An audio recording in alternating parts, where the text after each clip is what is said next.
And if we could invite the director back up for the Q&A.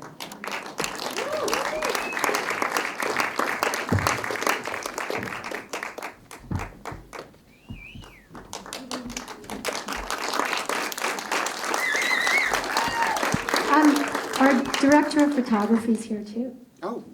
And Frank Timesick, come on up.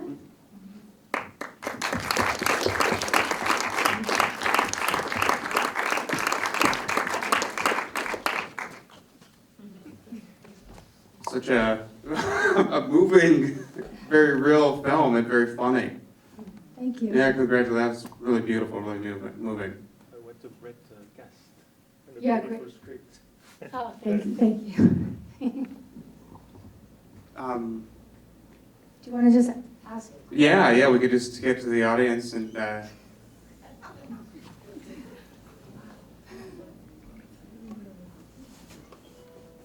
I'll just start. Okay. Really beautiful job. What was it like for you premiering at Sundance? It was very exciting.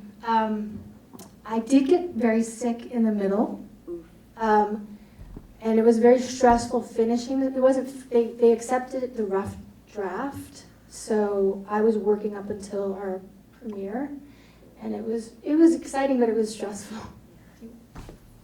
It was amazing. It's my first feature in the US. I'm French. So to end at Sundance, it's That's awesome, congrats. Thanks.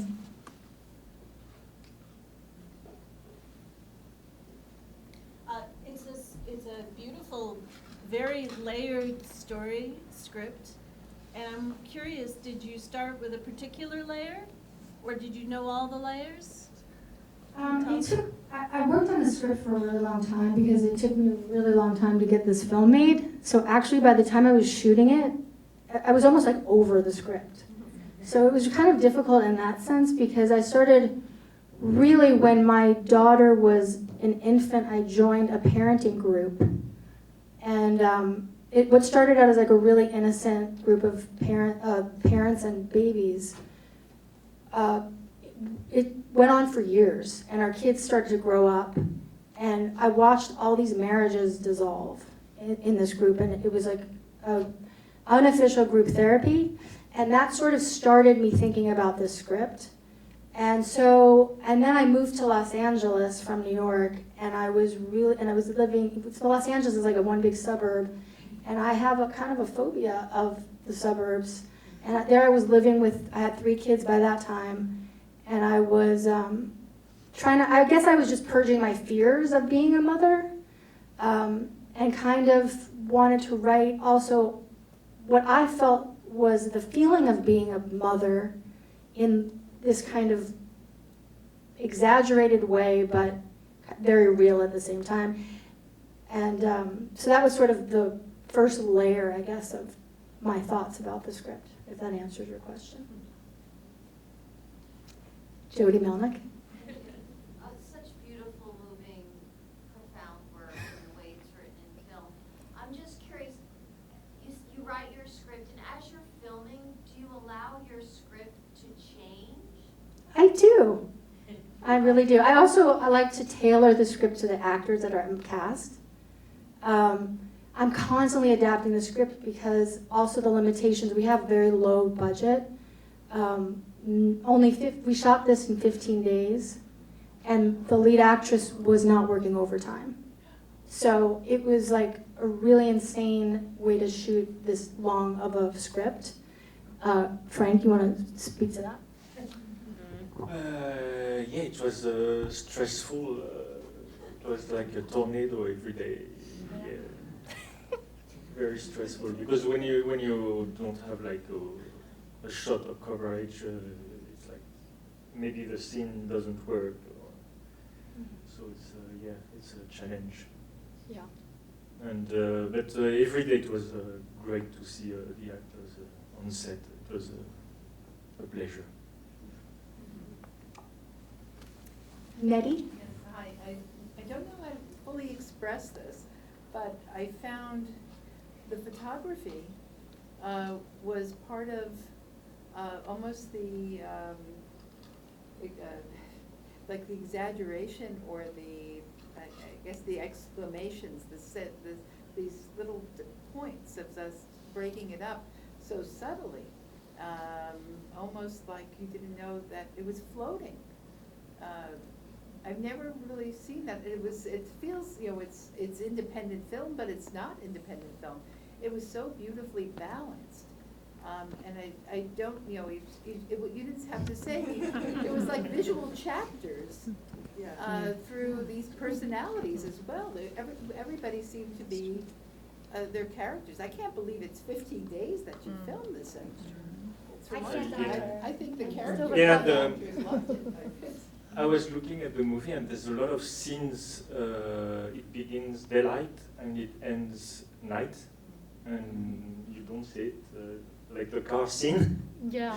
The car scene, we had to do it, so we started. Well, it was also the summer, and it was a heat Yeah. wave. We shoot it, you know, when they are in the car with the long dialogue. Wait, they're talking. It was. He's talking about the car scene with the young boy and the Yeah. Kathy. When it's a very long scene.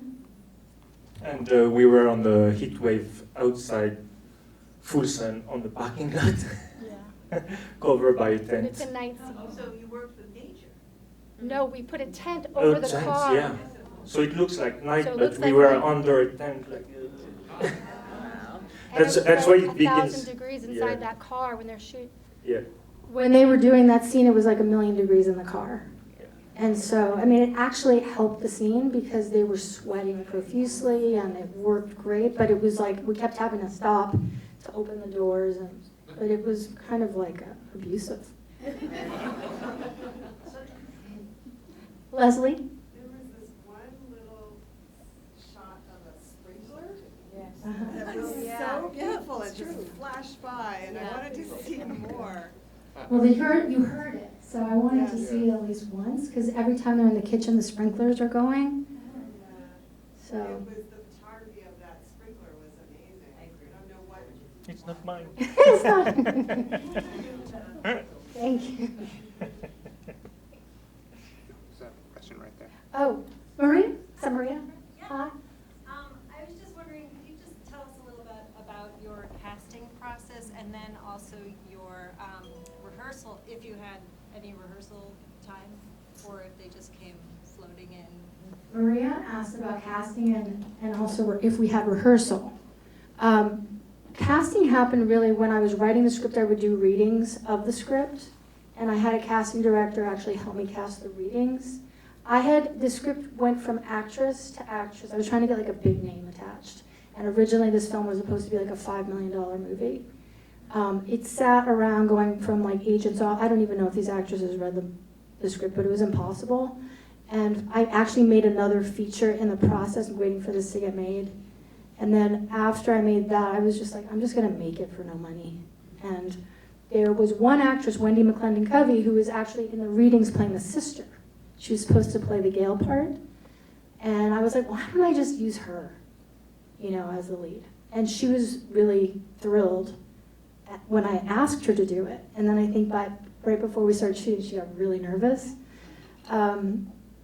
Anyway, so I put her in the lead, and I just cast a lot of people that I knew, and that was sort of my casting process. The little girl in there was an open call, and I'm trying to think. Oh, Max Burkholder, the guy, had worked on a pilot that my husband did, and so it was just all people I kind of knew. And then we did not have any rehearsal, but I would have conversations with the actors, and because we couldn't have rehearsal. And just try to, and I sent them short stories, I tried to just like impart sort of the feeling of the movie, and I did like several readings of the script, and that was really all that they would allow me to do. In the back. Yeah, I was just wondering, like, what your favorite scene was while you were on set. Like, if there was a moment or something that just really clicked with you, and you just really felt like it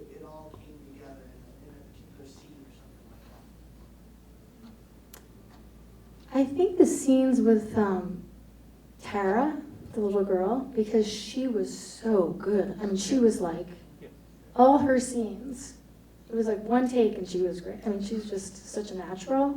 So I would have to say the scenes with her were uncannily. When she's yelling at her mom, Yeah, it's like, that scene. yeah, really, I remember that Yeah.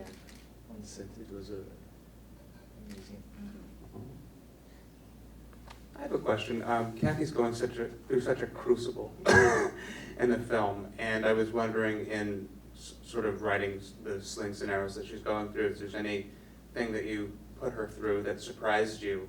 Yeah, thought something comes to mind is having a teenager say he's not in love with you anymore, which is just a particular, maybe amount of cruelty that she went through in going through things. Did Well, anything surprise you in that process? No, because I wrote it, Yeah. but maybe, Oh, no, not in the making, but in the writing and the coming up. Oh, when I Yeah, wrote it? Yeah, when you wrote it. oh, God. Did anything surprise me? Well, I guess like the scene in the car where he actually orgasms. You know, like a lot of people read that and I think were scared away by the script. But what I loved about that scene was that she's a mom. This is like this is about being a mom. And moms just look, I mean, from my perspective as a mother, I can't look at a kid without having empathy, even if their behavior is horrible or doing something outrageous. And I wanted to take it as far as it would go. And it was a struggle. I was like, how am I going to shoot that where I can shoot that and she's still in the car after he has an orgasm on her? You know, like that was a real challenge, and I was worried about that particular scene and how that was going to work. But I think it works. I mean, I think it works in the sense where, I don't know, for me it works. And the way I feel that she just looks at him like a kid. He's a kid. And he's got all these bodily functions. And like, you know, when you're dealing with vomit and pee and all the stuff that comes with kids, it's all part of the same, it's all part of the same stuff, you know. So I was kind of looking at it like that, and I was hoping the audience would see, you know, I would impart that to the audience. I don't know if I did that successfully or not, but that was sort of my thinking, and that was, I think, the most difficult scene, or surprising, I think. Jennifer? So, first of all, it was amazing, absolutely amazing. Thank you. To watch, to sit through it.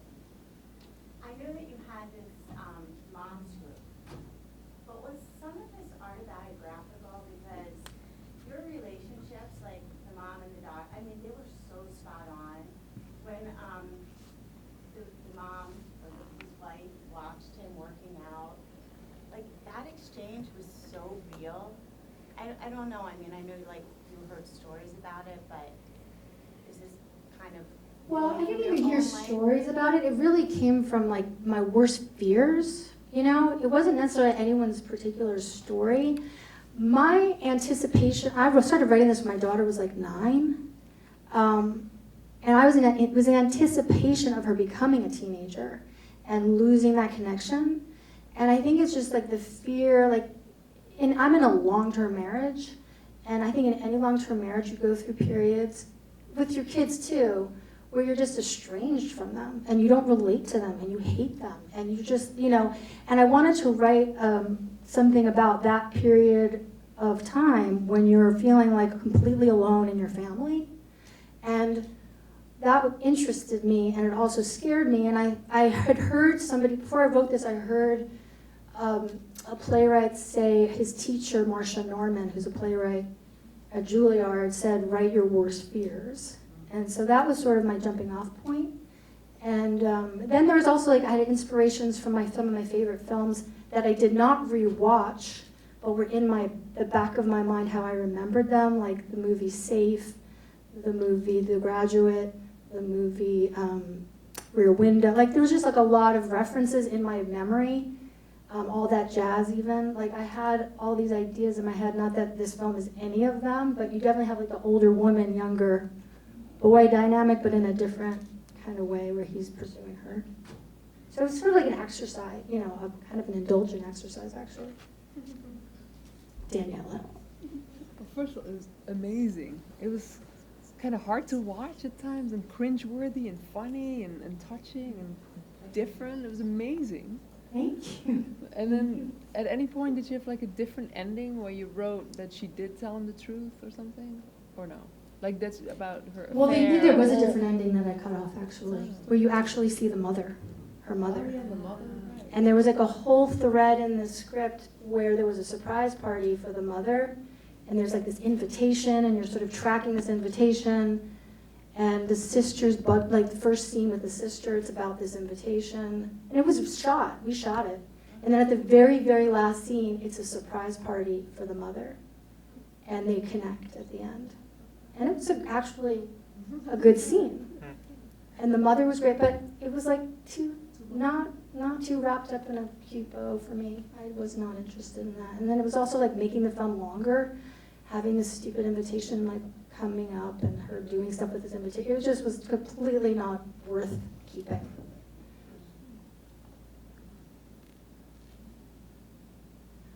In terms of wrapping things up in a bow or not, can you speak to a little bit your decision to not have her secrets blow up? Because I think it's interesting to think that she has to live with that secret. And I think a lot of people do live with their secrets, especially to their spouses. I know a lot of people have affairs and don't reveal it to their spouse because it will hurt them. It's not necessary to tell that. And it was meaningless to her, but it could potentially blow up their marriage, but then they have to live with that thing the rest of their lives. So it's kind of almost a selfless thing to do in a way not to reveal it, you know, if it was meaningless and you want to still stay married. But at the same time, you know that it could get, you know, other people know about it, so it could get out. So I thought that was a more exciting ending, and it like that. I think we have time for one more question. Oh. Hey, Michael. I loved it. Thanks. And you only had 15 days to shoot it, and you didn't have any time to rehearse. So how did you prepare? Did you have shot lists? Did you have storyboards? Were you figuring it out, the two of you together on the day each day? It's just a lot to do. Just curious how you did it. No, we make it everything. We made it everything on set with the actors. No, what I did give you, I gave you Yeah, a reference picture. Yeah, but it was very much like. Yeah, in the 15 days. Yeah. We started to get some shots because we didn't get a lot of prep together. So we started with the 1, 2, 3 days, and then we did it on set. Yeah, we had like 3. Frank, you know, there was no money, so Frank came in like a couple days before, and we went to the locations and we kind of sketched it out, I'd say. I also sent Frank like reference pictures, just to give a sense of like the palette, the feel of it. But it wasn't real. I mean, it was so makeshift, really. Where's the film headed next? It's going to the Woodstock Film Festival, and a bunch of other, Downtown LA Film Festival, Crested Butte Film Festival. It's at the International Korean Film Festival right now. And